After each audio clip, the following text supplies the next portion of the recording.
11वीं कक्षा के साहित्य अनुरागियों का हार्दिक अभिनंदन। आज मैं आप लोगों को कबीरदास का दूसरा पद से परिचित कराऊंगी। दूसरे पद में उन्होंने बाह्याडंबर का विरोध किया है। बाह्याडंबर विधि विधान, धर्म, उपासना इत्यादि पाखंडों को, जो बाह्याचार है, इन पाखंडों का पर्दाफाश किया है। हिंदू और मुसलमान दोनों की कटु आलोचना की है। तो कबीरदास के दूसरे पद को हम लोग देखें।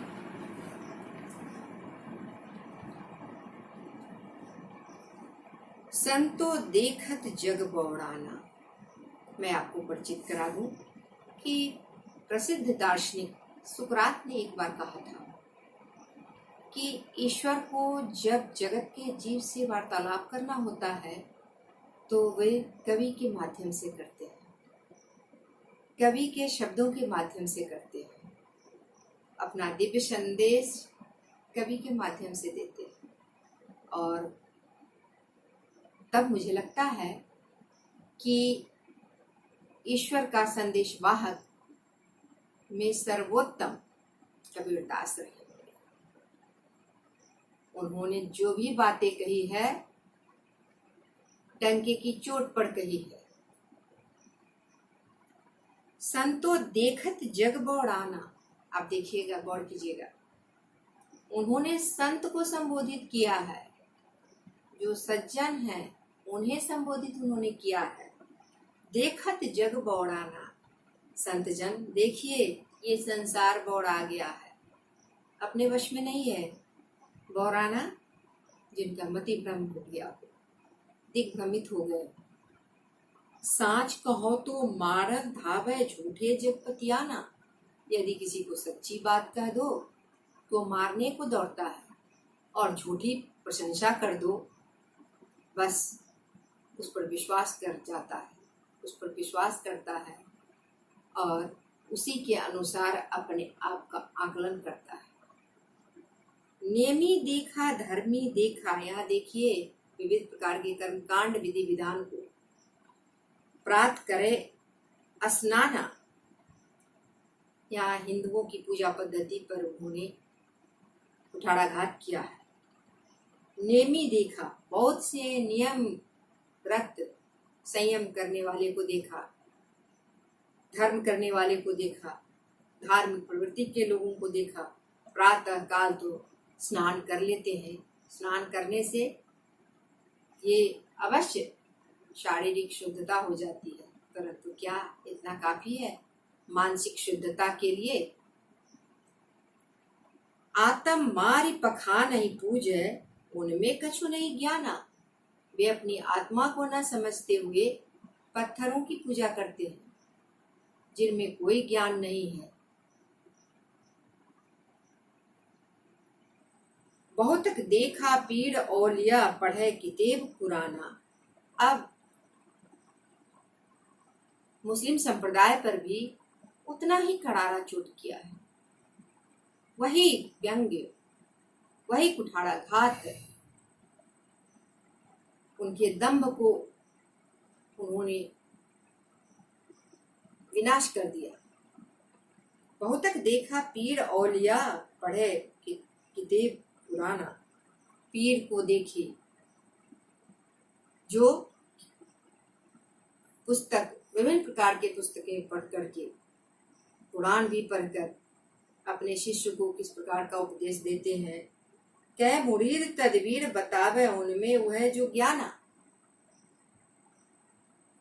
वो अपने शिष्य को क्या उपाय बताते हैं, जो जितना उनमें ज्ञान है, ठीक वही उसी ज्ञान के आधार पर, उसी ज्ञान के माध्यम से, उसी सीमित ज्ञान के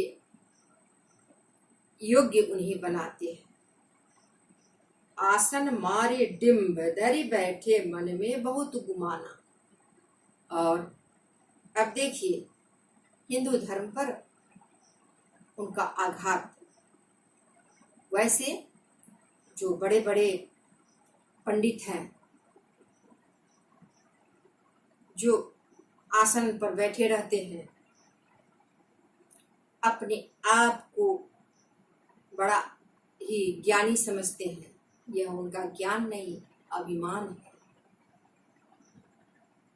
पीपर पाथर पूजन लागे तीरथ गर्भ भुलाना, जो अपने आप को न समझकर आत्मज्ञान से अपरिचित होते हुए, आत्म प्रवंचना करते हुए पीपल के पेड़ों की, पत्थरों की पूजा करते हैं, तीर्थ में तीर्थाटन कर अपने आप को गौरवान्वित महसूस करते हैं। टोपी पहरे, माला पहरे, देखिए बाह्याडंबर, बाह्य आकर्षण। टोपी पहरे, माला पहरे, छाप तिलक अनुमाना, उनके विविध पोशाकों का वर्णन उन्होंने यहाँ किया है। लेकिन आत्मज्ञान से अपरिचित होते हुए वे किसी योग्य नहीं। वास्तव में वे माया को देखकर, सांसारिकता को देखकर लुभाते हैं, और जो वास्तव में ईश्वर है, वस्तुतः ईश्वर कहाँ है, कहाँ मिलेंगे, इसकी परवाह नहीं करते हैं। साखी शब्द ही गावत भूले, आत्म खबरी न जाना। ध्यान दीजिए, कबीर की वाणी, कबीर की वाणी वाणी नहीं, शब्द है। आप तो वाक्य, शब्द ब्रह्म होता है। शब्द से मैं परिचित करा दूं, वेद वाक्य है। एक शब्द सम्यक ज्ञात सुप्रयुक्ते स्वर्ग लोके काम दुख भवति, अर्थात एक शब्द का सही प्रयोग करने पर स्वर्ग लोक में कामधेनु के समान फल देने वाला होता है। यहाँ कबीर दास ने क्यों कहा शब्द? शब्द ब्रह्म है और ब्रह्म को कोई मिटा नहीं सकता। ठीक उसी प्रकार कबीर की वाणी को भी कोई समाप्त नहीं कर सकता। आत्म खबरी न जाना, ना आत्म विश्लेषण का अभाव है, आत्म प्रवंचक है।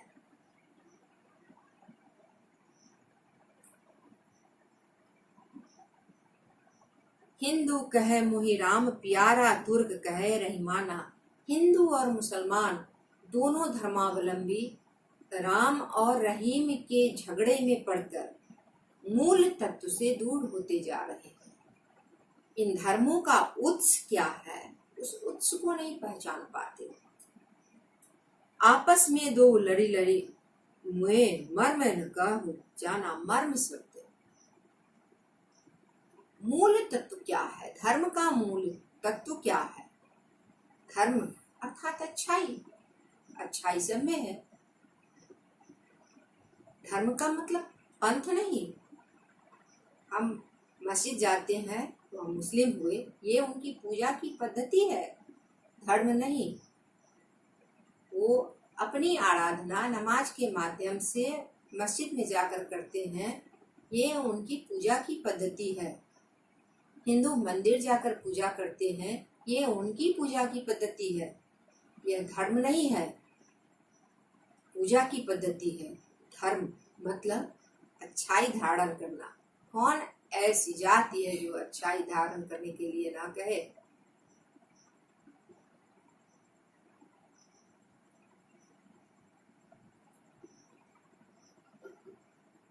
आपस में दो लड़ी लड़ी मुए मर्म न काहू जाना। घर घर मंत्र देत फिरत हैं। देखिए बाह्याडंबर का विरोध कर रहे हैं।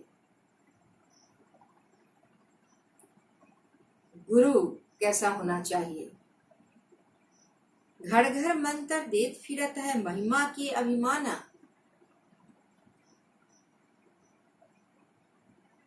घर घर मंत्र देते हैं, अपने आप को गुरु कहते हैं, लेकिन गुरु का वास्तविक अर्थ क्या है नहीं जानते। उन्होंने तो तभी तो कहा है, गुरु गोविंद दो खड़े काके लागी पाँव। बलिहारी गुरु आपने, जिन गोविंद दियो लखाए। और इसीलिए उन्होंने यहाँ तक कहा है, बूढ़ा वंश कबीर का उपजा पूत कमाल, हरि का सुमिरन छोड़ के घर ले आया माल। ये कौन सा माल है? ये लौकिक संपत्ति है। जो लौकिक संपत्ति यही रह जाएगी। कबीर दास जी पारलौकिक संपत्ति में विश्वास करते हैं। तभी तो झीनी झीनी बीनी चदरियाना, काहे के ताना काहे के भरने, कौन तार से बीनी चदरिया। वास्तव में वो जुलाहे का काम करते हैं। ताना भरनी सांसारिक है, लेकिन उस ताना भरनी को अलौकिक से जोड़ देते हैं। कबीर दास इस तरह के आत्मज्ञानी निष्ठावान मंत्रद ऋषि थे।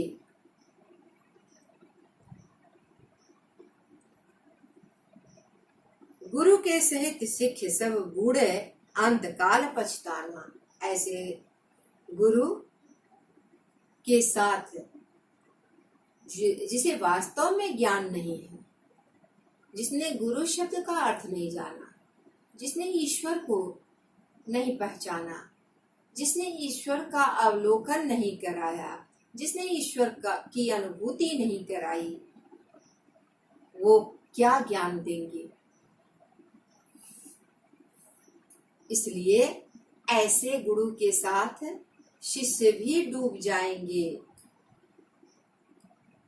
और अंत में पश्चाताप के सिवा कुछ हाथ नहीं लगेगा। कहे कबीर सुनो हो संतो।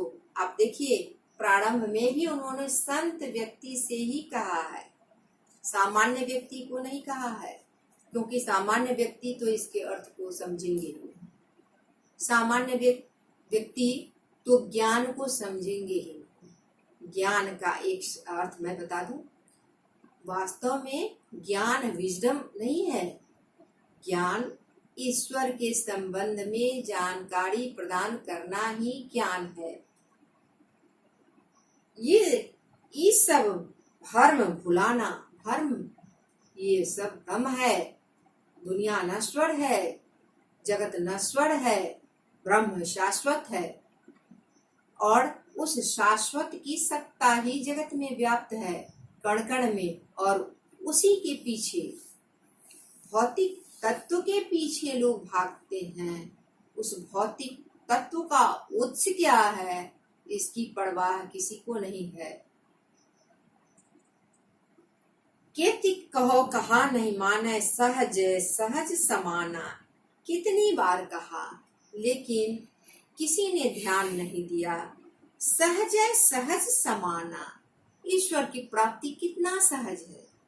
बाह्याडंबर को छोड़ दीजिए, बाह्याचार को छोड़ दीजिए, विधि निषेध को छोड़ दीजिए, धर्मावलंबियों के आडंबर से अलग हो जाइए और तब आत्मज्ञान से परिचित होइए।